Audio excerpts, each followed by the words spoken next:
Laetitia, coach familiale, qui vient nous jaser ici avec la gang du Matin Québec à tous les lundis. Bon matin, Laetitia. Bon matin. On va parler du stress qui envahit souvent beaucoup de parents et ce stress-là qui déborde chez les enfants. Comment on fait pour préserver la relation? Oui. Premièrement, dites-vous que si vous êtes là-dedans, ça peut être tout à fait normal. On a différents contextes, différentes situations aussi dans notre vie qui nous amènent à vivre différents débordements. Puis, pour le voir dans ma pratique privée, là, présentement, les parents avec qui je travaille, là, beaucoup sont débordés, sont submergés par le stress, l'anxiété. Puis ce que ça fait, c'est que ça déborde chez vos cocos parce qu'ils le ressentent. Ils le prennent dans leur petite éponge puis ils font « Hey, t'as peu, là. Si toi, t'es pas solide, qui va prendre soin de moi? » C'est quoi les plus grands facteurs de stress chez les parents? Bien, souvent, dans les premiers signes à surveiller, là, tu sais, l'impatience, le ton qui arrive beaucoup plus sec, plus rapidement, on s'impatiente, les phrases deviennent beaucoup plus courtes aussi.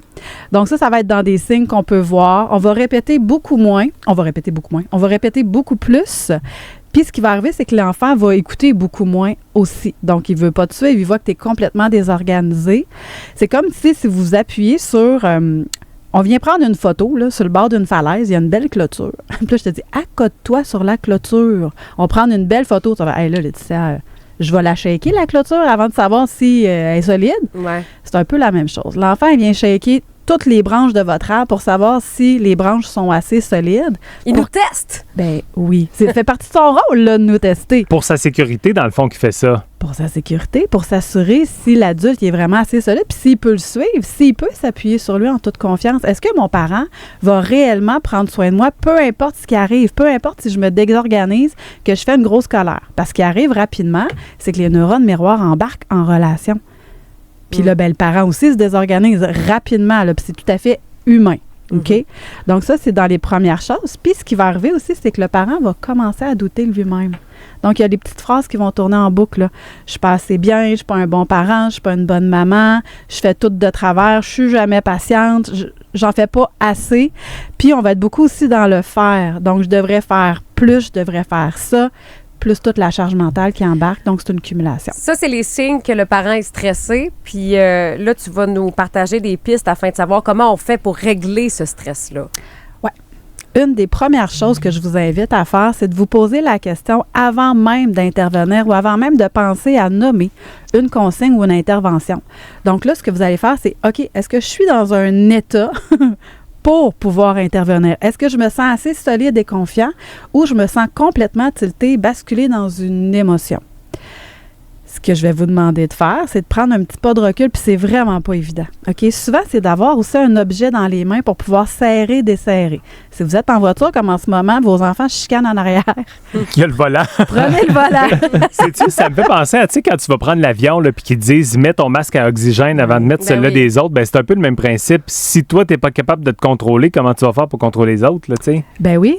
Parce que, tu sais, si tu n'as plus d'oxygène puis que tu perds conscience, ton enfant, lui, il ne pourra pas le faire tout seul. Là. Savoir comment mettre son masque, etc. Bien, c'est la même chose quand tu vis un débordement, tu vis un stress, une fatigue. Si toi, tu n'es pas capable de prendre soin de toi, bien, l'enfant, il ne sait pas plus, lui, comment le faire parce que la gestion des émotions, est, tout dépendamment de l'âge, n'est pas encore tout à fait acquise. Son cerveau est en pleine construction.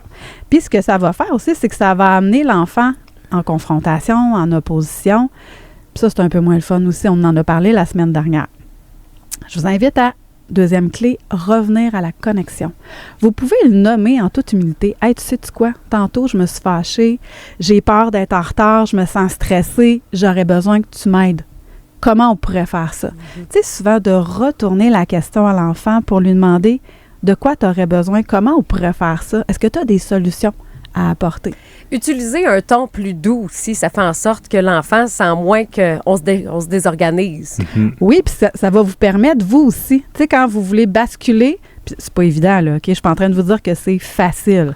Ça va demander de la pratique. C'est une gymnastique au niveau du cerveau. Mais quand vous sentez que vous allez basculer, vous allez crier, prenez une petite voix comme ça. Votre propre cerveau va faire « Voyons ce qu'elle fait là. » Ça marche pas.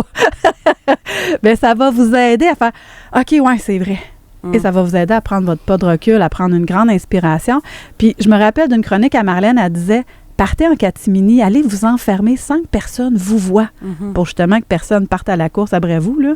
C'est important, ça aussi. Ça va vous permettre de prendre un moment, ne serait-ce qu'une minute, faire « OK, là, je me reprends, je vais être correct. » Votre enfant, c'est pas un enfant parfait qui demande. C'est juste un humain, un parent humain, vrai, connecté avec lui.